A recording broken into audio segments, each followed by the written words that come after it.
Hi, Mystery Recapped here. Today, I'm going to explain a sci-fi body horror movie called The Substance. Spoilers ahead. Watch out and take care.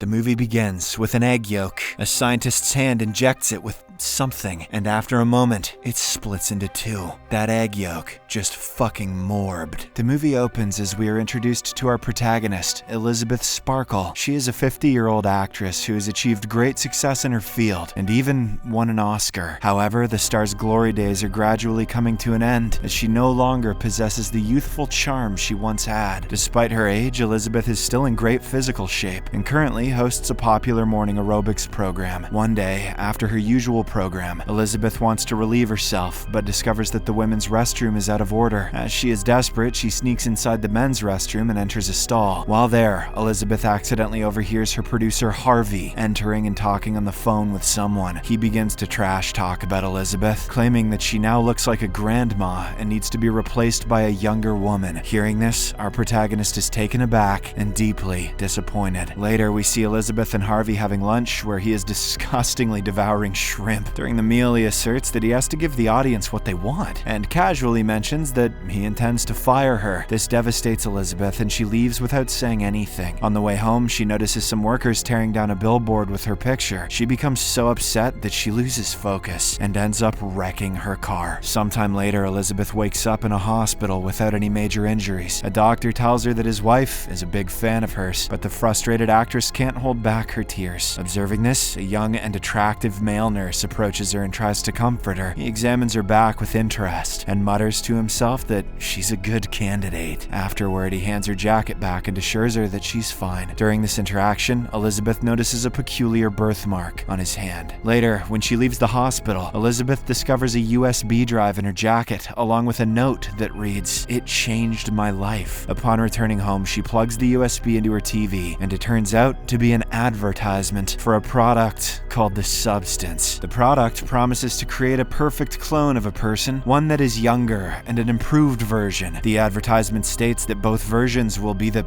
same person, and they must switch between their younger and older selves every 7 days. At first, Elizabeth finds the idea absurd and tosses the USB drive into the trash can. However, after giving it some thought, she retrieves it and calls the number written on its back. An operator greets her, and Elizabeth states that she wants to order The Substance. The man then asks for her address, which she nervously provides. After that, he gives her the address of a location and abruptly hangs up without saying any more, leaving the woman confused. The next morning, Elizabeth receives a keycard with the number 503 in her mail. She immediately heads to the address provided by the operator and arrives at a dark alley in a shady location. Using the keycard, she unlocks the gate and enters an immaculate room filled with several lockers. She then opens the locker labeled 503 and grabs a package from inside. Upon returning home, Elizabeth grows impatient and quickly opens the package. Inside, she finds several ingredients neatly packed, including an activator, stabilizer, a switch kit, and food for both versions. There are also instructions stating that the stabilizer must be administered daily and taken from the primary person. Most importantly, the two must switch places every 7 days without exception, and they must always remember that they are one person. It's a little bit like Gremlins, but so much more fucked up. Next, Elizabeth heads to the bathroom and injects herself with a green liquid, which is an activator. This causes her pupils to split, and she groans in agony as her back begins to rip apart. Elizabeth soon loses consciousness, and we see a whole person emerging from her back. It turns out to be a young and attractive version of Elizabeth. She seems to understand what is happening, so she quickly sews up the back of the older Elizabeth. Shortly after, as the young woman is taking a shower, she feels dizzy and also has a nosebleed. This makes her realize that she has to follow the instructions or else she'll die. Hence, she quickly extracts stabilizer fluid from Elizabeth's spine and administers it into her, making her feel rejuvenated. The next day, the young woman notices an ad in the newspaper placed by Harvey looking for young and attractive women. She decides to give it a shot and soon arrives at the audition wearing a swimsuit. There, she delivers a stunning performance and introduces herself as Sue, which impresses the horny judges. The young woman immediately captures Harvey's attention as well. He seems enchanted by her beauty beauty and hires her for the aerobics show. Sue then informs him that she won't be available every other week because she has to take care of her sick mother. However, the perverted producer is unwilling to lose her, so he agrees to adjust to her schedule. The next day, Sue has a photo shoot, after which billboards featuring her image adorn the streets. She then spends the rest of the week rehearsing and updating her wardrobe. However, the week soon comes to an end, and according to the rules, the two must switch bodies. Therefore, she heads to the bathroom and exchanges consciousness with Elizabeth using a switching kit. Moments later, she passes out while Elizabeth finally awakens. The older woman is initially confused to see the strange girl, but she soon realizes that it is her own younger version. The next day, Elizabeth goes to work, but Harvey casually informs her that she has been replaced. The woman is upset at first, but feels a bit of relief when she learns that her replacement is none other than Sue. Following this, her days become dull, and she spends her time scheduling the transition, watching TV, and getting the refill kit of substance for the next week. It almost seems like Elizabeth has lost the will to live, and all she cares about is her fame. After the designated week passes, Sue wakes up with excitement. She spends her days doing photo shoots and appearing in high-profile commercials. One day, Sue brings a young man home, and the two begin making out in the living room. However, during this time, she suddenly experiences a nosebleed and remembers that it's time to switch their bodies. Unwilling to interrupt the lust and debauchery, she heads to the bathroom and approaches the unconscious Elizabeth. She then takes the stabilizing tube and extracts more fluid from her body without thinking about the consequences. This finally makes her feel better, and she returns to continue her fun with the young douchebag. The next morning, when Elizabeth wakes up, she is horrified to find one of her fingers decaying. Panicked, she immediately calls the operator and informs him that Sue abused her time and now her finger has decayed. She then asks how to undo this, but the man responds that both must strictly follow the rules and respect the switch of bodies. He tells her that there is no way to fix her finger, but urges them to be more careful from now on. In the afternoon, Elizabeth heads to a coffee shop where an old man keeps staring at her. She soon notices that the man has the same birthmark on his hand as the young nurse who treated her at the hospital. Moments later, some items fall out of his pocket, and Elizabeth spots a key card labeled 203, which looks just like her own. This makes her realize that the nurse from the hospital is, in fact, this old man. He then casually asks how she's doing, and Elizabeth replies that she's fine. The man reveals that soon their alternate versions will start consuming them, and it will become harder to remember who has the right to exist. He then asks Elizabeth if her younger self has started consuming her yet. However, Elizabeth becomes too scared to answer and hastily leaves the cafe. In the following weeks, Sue skyrockets to fame, quickly becoming the nation's #1 star. One day, Harvey informs her that ever since she joined the show, their ratings have been rapidly increasing. Therefore, the TV channel now wants her to host the New Year's program in a few months. Sue is thrilled by the opportunity and is willing to do whatever it takes to secure it, except for following the rules, probably. As a result, she begins taking extra time and the spinal fluid from Elizabeth. Yep, this causes Elizabeth to age dramatically, with most of her body parts beginning to decay. Her hair and teeth begin falling out, and she looks over a century old. She tries to complain to the operator, but he tells her it's their problem to solve on their own. The man states that she can end this at any time, but Elizabeth also doesn't want to give up such a beautiful second version of herself. In the following weeks, Elizabeth spirals into heavy drinking and binge eating during her conscious days. A frustrated Sue complains to the operator about the old woman's habits, while she has to work hard all week. She claims that she needs more time for herself, but the man again reminds her that they must respect balance, and that despite the two bodies, they are still one person. One day, Sue crosses all limits and extracts a large amount of fluid from Elizabeth. She then carefully stores it in several tubes and decides to delay the body swap for as long as possible. In the next scene, 3 months have passed, and we see Sue and her boyfriend at the apartment. It turns out that her highly anticipated New Year's program is finally happening tomorrow. At this critical moment, Sue gets a nosebleed and feels extremely ill. She goes to inject some fluid, but unfortunately discovers that she's already used all of it. In a panic, Sue calls the operator and begs for more fluid. However, he responds that Elizabeth is the only source, and they need to switch bodies to replenish the supply. Sue explains that she has an important event tomorrow, but the operator refuses to listen to her rambling and hangs up. Using the last of her strength, Sue then crawls to the bathroom to begin the body switching process. Meanwhile, her boyfriend hears noises coming from outside, and with terrible acting chops, asks if she's okay. By this time, Elizabeth has woken up, now a grotesque figure with a misshapen hump. She yells at him to leave her apartment, and hearing such a a terrifying voice. The man just runs his big old ass out of there in fear. Afterward, Elizabeth looks at herself in the mirror and is horrified by her grotesque appearance. She immediately calls the operator and says she wants to stop the experience. The man responds that they will deliver the termination kit to her locker. Then,